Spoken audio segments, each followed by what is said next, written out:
Salam jumpa pemirsa, senang saya dapat kembali bersama Anda dalam program dialog kita bersama Armstrong.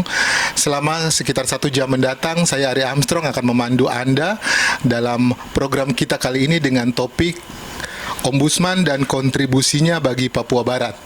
Sudah bersama saya pada hari ini Bapak Ketua Ombudsman Republik Indonesia Perwakilan Provinsi Papua Barat, Bapak Insinyur Joseph Musa Sombuk, MAAPD.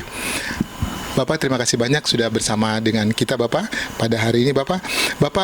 Kita langsung saja Bapak, kita punya dialog hari ini tentang Ombudsman dan kontribusinya bagi Papua Barat. Bapak, seperti kita tahu bahwa Ombudsman itu merupakan lembaga negara ya Bapak ya, kalau tidak salah ya Bapak, lembaga negara yang mempunyai kewenangan mengawasi penyelenggaraan pelayanan publik yang diselenggarakan oleh penyelenggara negara dan pemerintahan termasuk BUMN, BUMD dan badan swasta atau perorangan yang diberi tugas untuk menyelenggarakan pelayanan publik. Hal ini sesuai dengan Undang-Undang Nomor 37 Tahun 2008 tentang Ombudsman RI dan Undang-Undang Nomor 25 Tahun 2009 tentang pelayanan publik.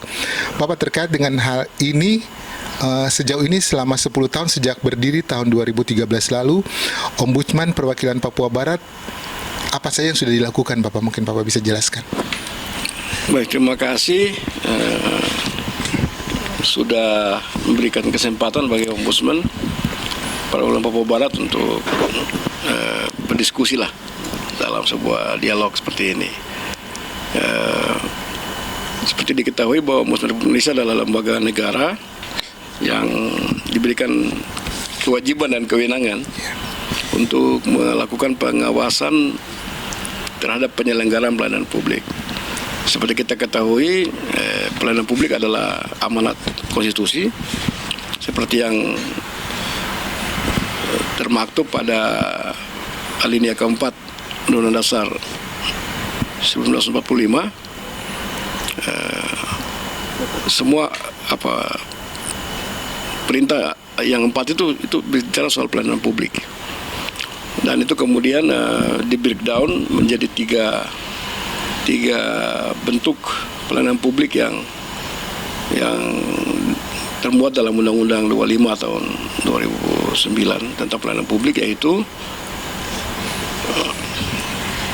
layanan publik di bidang administrasi, kemudian layanan publik di bidang pengadaan barang yang dibutuhkan oleh rakyat, dan pengadaan pelayanan publik di bidang jasa-jasa yang dibutuhkan oleh masyarakat. Jadi 4 perintah Undang-Undang Dasar dan 3 agenda utama pelayanan publik yang diselenggarakan oleh tadi pemerintah, BUMN, BUMD, Badan Hukum Milik Negara, Badan Hukum Milik Daerah, dan pihak swasta yang diberikan kepercayaan melakukan penyelenggaraan publik dengan menggunakan sebagian atau seluruh dana dari yang bersumber dari APBN maupun APBD.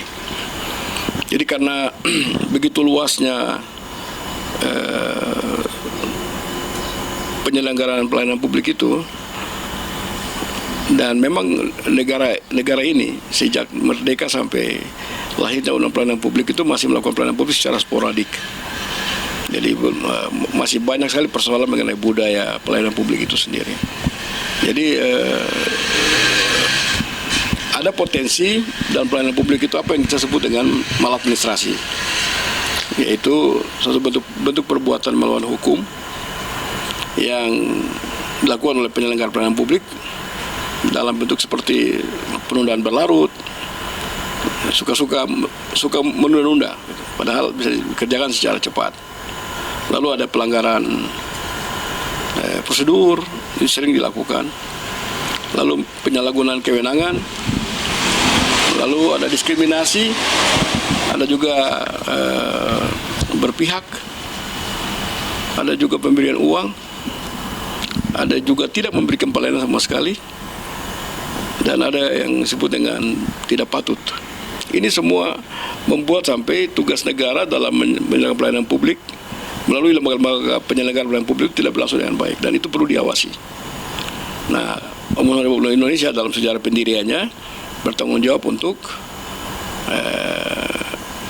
bertanggung untuk negara dan atas nama negara untuk kepentingan publik. untuk mengawasi jalannya pelayanan publik sehingga tidak terjadi maladministrasi yang terjadi. Diharapkan kalau semua sudah berjalan dengan baik, maka akan muncul yang namanya kepuasan masyarakat.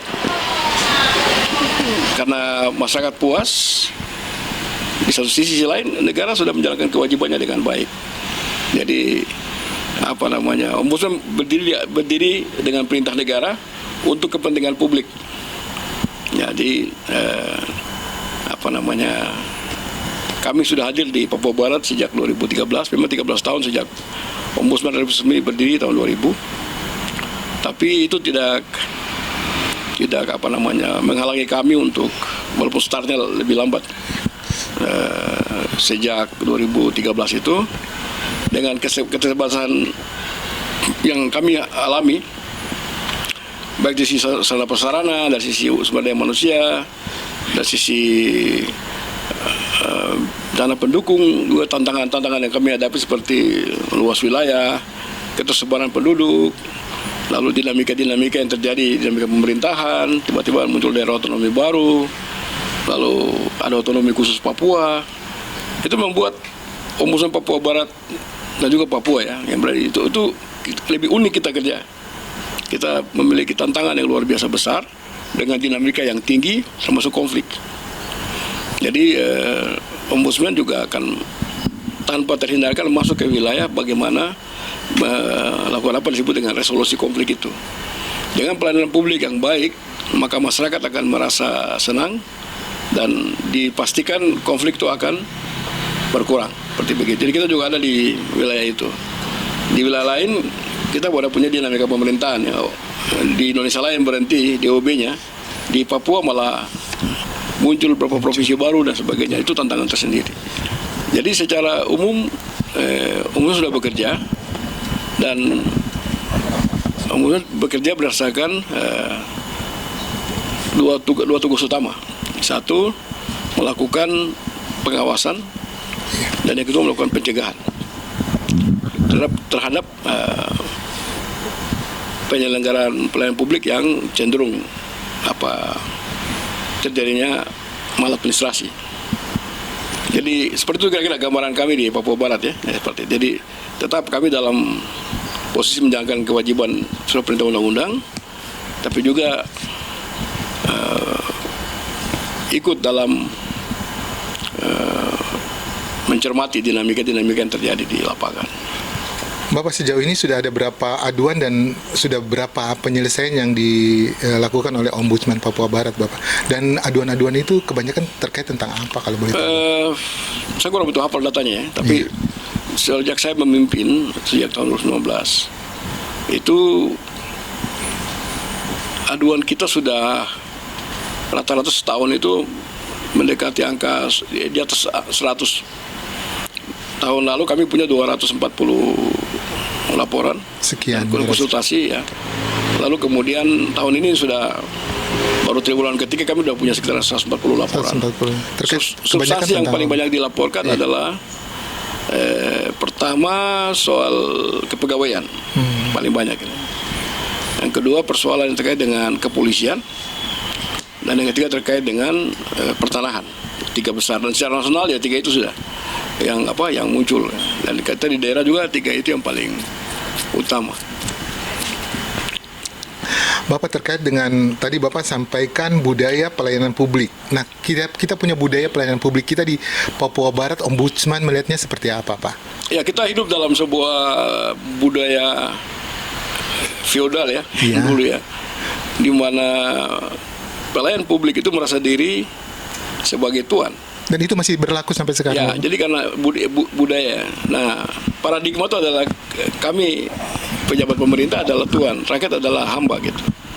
Sementara sejak lahirnya Undang-Undang 25 yang mengembalikan konstitusi untuk dilaksanakan, maka budaya itu berubah, paradigmanya berubah. Pelayan publik itu adalah yang melayani, yang dilayani adalah publik itu, namanya rakyat. Jadi harus ada perubahan paradigma dan budaya kerja bahwa kita bekerja untuk melayani publik, tidak sebaliknya. Karena itu sudah paradigma itu sudah dibalik melalui undang-undang ini. Oleh sebab itu pasti di dalam pasangannya mengikis sebuah budaya yang sudah terbentuk sekian lama itu kan tidak mudah ya. Tapi dengan ada perubahan sistem, ada perubahan metode, ada perubahan format, sehingga mengarahkan ke hari ini pelayan publik itu adalah pelayan, dia public servant, sementara yang dilayani adalah rakyat. Nah, waktu itu harus dipastikan pelayanan publik berlangsung secara baik, tepat, terbuka, akuntabel, nyaman, dan lain-lain yang dimintakan oleh undang-undang itu. Dan penyelenggara pelayanan publik harus memastikan itu tercapai. Dan itu belum terjadi di Papua Barat saat ini? Sudah terjadi, tapi yang namanya budaya masih ada perasaan saya ini adalah pemerintah, rakyat harus mengikuti apa yang saya mau. Jadi ya kita dapat tadi itu ada tindakan yang berlarut-larut, padahal harusnya cepat. Nah, kemudian ada kewenangan yang dilanggar, bukan kewenangannya tapi dia bertindak. Ada juga pemberian uang, masih menuntut adanya pembayaran untuk melancarkan usaha dan sebagainya gitu. Juga ada diskriminasi ya. Yang ini yang terbawa katakanlah dari sisi gender, misalnya budaya kita di timur ini kan budaya patriarki ya. Iya. Laki-laki yang dilayani, perempuan nanti belakangan saja dan sebagainya. Ini semua yang harus dirubah, dan sudah banyak upaya dilakukan oleh pemerintah sejak lahirnya undang-undang ini lewat sejumlah peraturan, sejumlah sistem yang dibangun untuk merubah. Tapi ya tidak semudah membaik telapak tangan. Tidak serta-merta mereka langsung berubah, karena ini manusia dengan budayanya. Juga ya Indonesia dengan rentang wilayah yang begini luas ya. Iya. Apa yang diperintahkan di pusat atau di Jakarta itu belum tentu dilakukan di daerah. Contoh yang terakhir kami lakukan kemarin dengan ada perintah presiden untuk pengaturan barang dan jasa misalnya, untuk pengadaan barang dan jasa. Iya. Entah di daerah, pejabat daerah tidak mau membreakdownnya. Padahal itu jelas perintah untuk melakukan pelayanan publik bagi pengusaha orang asli Papua secara afirmatif dalam rangka pengadaan barang dan jasa pemerintah. Nah ini tidak serta-merta diikuti dengan di bawahnya. Ada banyak sekali ya budaya, kalau bisa gelap-gelap kenapa harus terang-terang? Kalau bisa diputar-putar kenapa harus lurus? Nah itu fakta ya. Iya. Jadi kami melihat itu masih ada, tapi perubahan sudah terjadi karena sistem dibangun ya. Misalnya hari ini semua harus ke digital. Sudah harus itu.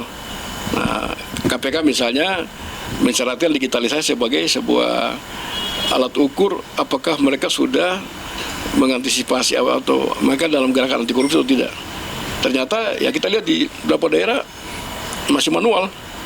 Artinya terbuka ruang untuk tindak pidana korupsi itu dilakukan, atau tindak-tindakan yang sifatnya disinsentif ya, membuat ekonomi memburuk, pelayanan publik tidak berjalan baik, publik semakin marah dan sebagainya ya, seperti itu. Bapak, menarik Bapak, sejak 2009 kan kemarin kalau tidak salah beberapa waktu lalu kajian tentang efektivitas pengadaan barang dan jasa pemerintah bagi pelaku usaha asli Papua di Papua Barat kan sudah Bapak dorang serahkan ke pemerintah Provinsi Papua Barat dan diterima langsung oleh Pak PJ Gubernur ya Bapak. Iya. Di dalam kajian tersebut Bapak sempat sampaikan kalau saya tidak salah itu sudah dilakukan sejak 2019 kalau tidak salah kajiannya itu, dan baru diserahkan ke Provinsi Papua Barat. Selain kajian tentang efektivitas pengadaan barang dan jasa selama 10 tahun ini, ada lagi yang sudah dilakukan kajian-kajian yang diberikan kepada Pemprov, dan kenapa Pak baru diserahkan sekarang Pak? Kenapa tidak dari zaman gubernur yang lalu misalnya seperti itu Pak? Iya, jadi sejak Perpres 17 lahir itu kan merupakan revisi terhadap Perpres sebelumnya. Betul. Dulu kan ada pembagian daerah gunung dan daerah pantai. Gitu. Ada beda-beda kota nilai pekerjaannya. Sekarang kan yang terbaru. Nah, kami di 2019 sudah mulai mendiskusikannya dengan mengundang stakeholders, dalam hal ini para pengusaha Papua itu sendiri. Dan dari situ kami melihat perkembangan juga yang terjadi di belahan Papua yang lain. Di sana kok muncul peraturan gubernur, kenapa tidak? Masalahnya kemudian kita diskusikan di level nasional. Ada narasumber yang dulu terlibat dalam proses itu, pembuatan undang-undang pengadaan barang dan jasa, lalu kemudian membantu pemerintah daerah untuk membreakdown undang-undang itu dalam peraturan-peraturan daerah. Ya, informasi menyatakan bahwa Papua Barat belum. Nah, lalu kita lakukan upaya-upaya monitoring terus, apakah ada komunikasi dengan pejabat di bawah gubernur, apa hambatan-hambatannya dan sebagainya. Lalu tahun 2023 kita putuskan kita lakukan kajian. Dan hasilnya adalah yang kita serahkan ke Pak PJ Gubernur, intinya supaya tidak terjadi satu, daerah melaksanakan kebijakan afirmatif yang ditentukan oleh Presiden. Perpres 17 dulu itu kan di luar otsus itu. Iya. Tapi dia di bawah undang-undang pengadaan barang dan jasa dan diberikan semacam coupling ya untuk pengusaha Papua untuk mendapatkan manfaat atau mengambil bagian daripada pengadaan barang dan jasa pemerintah itu. Nah, tapi keengganan itu yang kita lihat di pemimpin sebelumnya, ya sudah ada upaya tapi kemudian tidak mau bergerak bersama-sama dengan belahan Papua yang lain. Lalu kemudian kita lihat PJ Gubernur memiliki bagian daripada upaya reformasi birokrasi seperti yang Om dorong juga. Ya, kita bilang kenapa oke lah, kalau personalia yang diperbaiki, kenapa pekerjaannya tidak? Jadi kita dorong yang ini agendanya. Dari personal yang duduk di sana, kemudian agendanya ada, dasar hukumnya dibuat supaya tidak terjadi bola liar. Dan manfaatnya adalah pengusaha asli Papua yang jumlahnya ribuan ini, yang juga rata-rata belum berpengalaman dalam dunia usaha, itu bisa kemudian terlibat dan dilakukan pembinaan. Karena dalam teori perubahan sosial ya, terutama untuk perkembangan sebuah masyarakat yang menuju ke masyarakat modern, itu harus muncul kelompok menengah. Kelompok menengah ini di dalam teori dan dalam fakta juga adalah satu, mereka adalah sumber kemakmuran ya, karena yang kedua mereka sumber elit. Rata-rata elit-elit kita kan dapat dari dunia usaha ini kan. Yeah. Nah, Papua mengalami persoalan yang terkait dengan ke bawah miskinnya tetap lestari, ke atas elitnya berkurang, makanya dominasi pendatang itu hari ke hari semakin meningkat. Dan mereka yang datang ini mendominasi ruang-ruang demokrasi seperti di parlemen, itu mereka adalah kelompok pengusaha itu. Mereka datang berusaha di sini karena memang orang lokalnya belum siap. Lalu kemudian mereka membangun kekuatan, lalu membangun pengaruh dan jaringan tentunya. Lalu ya mereka bisa mengakses kekuasaan politik dengan sangat mudah. Itu penjelasannya mengapa kita perlu mendorong kelompok ini, kelompok pengusaha ini bisa lebih aktif lagi, terlibat, dan kemudian ya ke depan kita bisa bicara soal hal-hal yang lain ya, terutama terkait dengan kemakmuran. Karena Perpres ini itu ada judul di bawah demi kesejahteraan masyarakat Papua. Bapak, Perpres 17 itu kan kalau tidak salah muaranya itu kan pemberdayaan masyarakat asli Papua atau Bapak.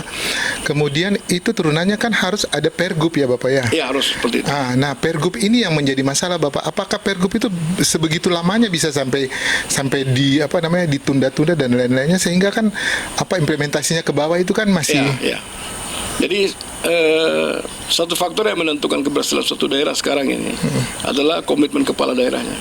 Jadi kembali ke komitmen ya Bapak. Ya, apakah dia memiliki komitmen yang kuat untuk memajukan daerahnya? Dan kalau dia memiliki komitmen yang kuat, maka dia harus melihat semua sumber daya yang dimilikinya, termasuk sumber daya regulasi. Oh, ini ada celah ini, bisa pakai untuk kepentingan itu.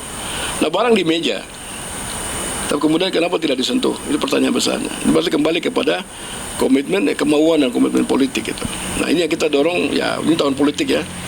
Apakah dan biasanya banyak janji itu nanti akan bikin itu, tapi kemudian dalam perjalanannya janji itu dilupakan gitu.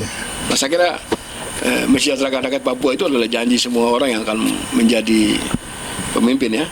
Bapak, minta maaf saya potong, berarti Ombudsman memanfaatkan tahun politik untuk mendorong hal ini, kajian ini bisa diimplementasikan sesegera mungkin dalam bentuk peraturan gubernur. Ya, pelayanan publik ini kan perintah politik, undang-undang dasar ya. Itu komitmen bernegara ya. Dan semua yang menjadi pejabat politik atau pejabat publik itu wajib. Nah, jadi karena ada wilayah politik, ada wilayah administrasi ya. Iya. Nah, pejabat yang memimpin administrasi ini adalah paling tinggi itu sekda sebenarnya. Sementara pejabat politik adalah bupati dengan kadang-kadang pihak politik ini memasuki dan mencampur urusan administrasi. Itu membuat administrasi lumpuh. Salah satunya itu. Jadi kalau ada perintah untuk melakukan afirmasi, tapi pemimpinnya tidak mau melakukan afirmasi, berarti ya ada sedikit kemacetan ya. Jadi saya kira komitmen politik itu penting ya, karena di birokrasi kan ada pendukung. Nah, jadi harus diperbaiki dua-dua. Komitmen politik harus tetap dijaga, dilaksanakan, birokrasi harus siap melayani. Nah, jadi saya kira ini harus seperti total football ya. Kalau satu mengingkar saja macet.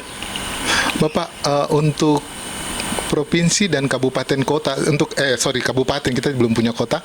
Untuk kabupaten itu bagaimana Bapak melihatnya? Bapak kan Bapak cakupannya bukan saja di wilayah provinsi tapi seluruh Ya. 7 kabupaten yang ada. Jadi dalam pengawasan pelayanan publik, ombudsman dan juga lembaga-lembaga lain, kita fokus pada apa yang disebut dengan standar layanan publik. Iya. Artinya pelayanan publik tidak bisa dilakukan asal-asalan, saya harus memenuhi sebuah standar. Dan standar itu sudah diatur dalam undang-undang. Nah, dan standar itu harus diberlakukan sehingga masyarakat tahu bahwa saya akan dilayani dan standarnya seperti ini. Ada 14 item di sana. Saya tidak hafal, tapi ada berapa 5 atau 6 yang penting. Satu, apa yang ditawarkan, apa yang dilayani oleh pemerintah. Misalnya ke rumah sakit ya ada kesehatan gigi, ada kesehatan anak dan lain-lainnya. Terus kemudian untuk bisa dapat layanan itu apa hal yang perlu disiapkan? Misalnya syarat-syarat, bawa KTP, bawa kartu BPJS, bawa kartu keluarga, atau seperti apa yang diminta. Lalu berapa lama pelayanan itu berlangsung? Lalu kemudian biayanya berapa? Nah, mekanisme juga. Masa jangan diputar-putar sini ke sini, putar bolak-balik lagi sampai kemudian orang tuh bingung ya. Ada dipimpong juga. Dan satu yang penting sekarang adalah kalau orang itu bermasalah dalam pelayanan, dia mau mengadu kemana? Bahkan yang terbaru, negara sudah wajib mengkompensasi apabila ada kerugian masyarakat. Nah, ini kalau kita naik pesawat terlambat sekian menit, itu dikompensasi berupa makanan ringan. Nah, sekarang pelayanan publik harus diminta untuk itu. Kalau gagal melayani maka harus ada kompensasi. Bahkan lebih jauh lagi, pejabat yang melayani harus dievaluasi. Seperti itu. Jadi memang sistem dibangun supaya pelayanan publik jalan dengan baik, dan ombudsman mengawasinya. Nah, dalam pengawasan kita mengandalkan pada laporan masyarakat. Laporan, kalau tadi sistem pengaduan internal tadi tidak jalan, mereka bisa ke kami yang eksternal. Terus yang kedua, ombudsman melakukan inisiatif sendiri, bisa melakukan pengawasan. Yang ketiga, pemberitaan teman-teman di media itu sangat baik bagi kami, karena itu media kan sebenarnya representasi publik ya, yang memberitakan sesuatu yang belum berjalan dengan baik lah. Itu ombudsman tanpa perlu mencari-cari, tinggal mengikuti berita itu, mengklarifikasi ke sumbernya, dan kalau benar itu kita minta kepada pejabat yang berwenang untuk memperbaikinya. Bapak, 7 kabupaten yang ada di Papua Barat, pelayanan publik dan maladministrasi yang Bapak dari ombudsman melihatnya itu kapan apa saja Bapak yang belum optimal dalam? Ya, kita di Papua, kita kan cover 2 provinsi tapi kan sudah pemekaran. Yang untuk Papua Barat itu 2 kabupaten sudah bagus, kayak Fak-Fak dan Manokwari ya, sudah di level hijau tahun lalu ya. Tahun ini kita sedang survei. Terus kemudian kabupaten yang lain masih di taraf merah, masih belum baik. Ombudsman melakukan survei sebagai salah satu alat pengawasan, dan survei itu karena namanya survei, kita sampling ya. Sampling di 5 atau 6 instansi yang memang benar-benar bersentuhan langsung dengan rakyat tiap hari. Pertama, yang terkait dengan Adminduk ya. Sekarang kan KTP dan lain-lain semua itu kan perlu ya. Itu berarti di Sdukcapil. Yang kedua, pendidikan.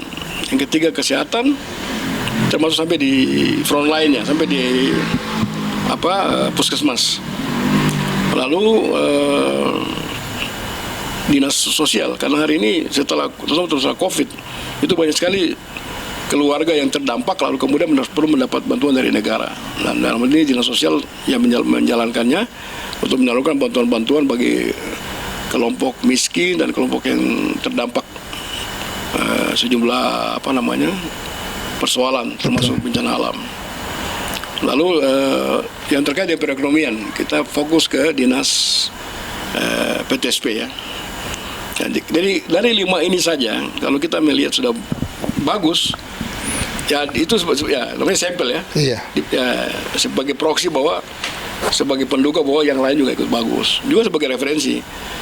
Nah, kalau ini bagus berarti yang lain bisa mencontoh kan.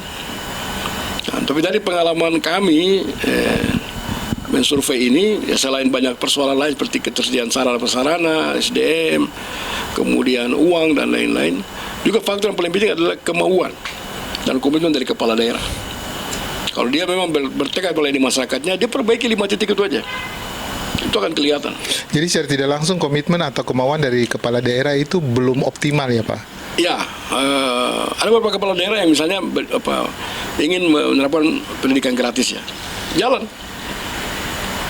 Ada yang berjanji di kampanye bahwa pendidikan gratis tidak jalan.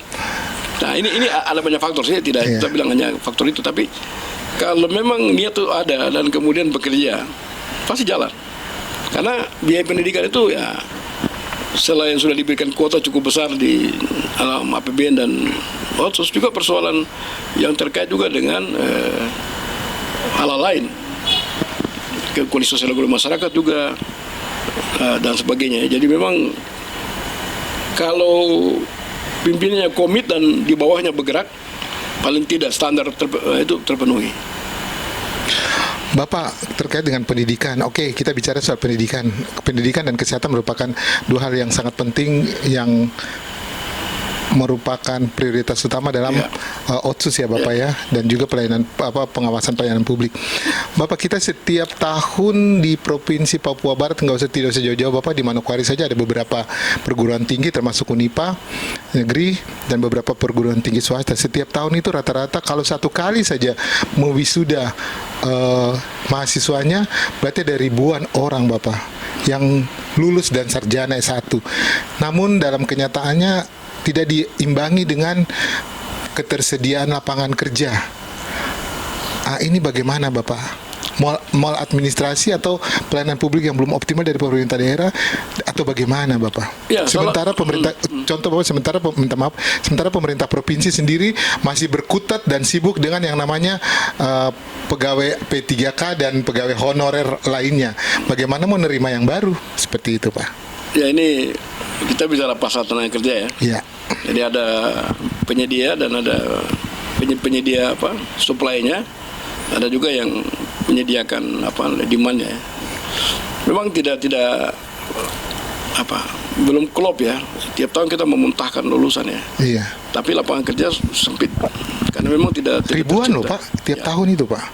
Lapangan kerja kita masih di level ya masih birokrasi pemerintah. Orang lebih senang ke situ, dan kalau sikap tes nanti akan ada ribuan.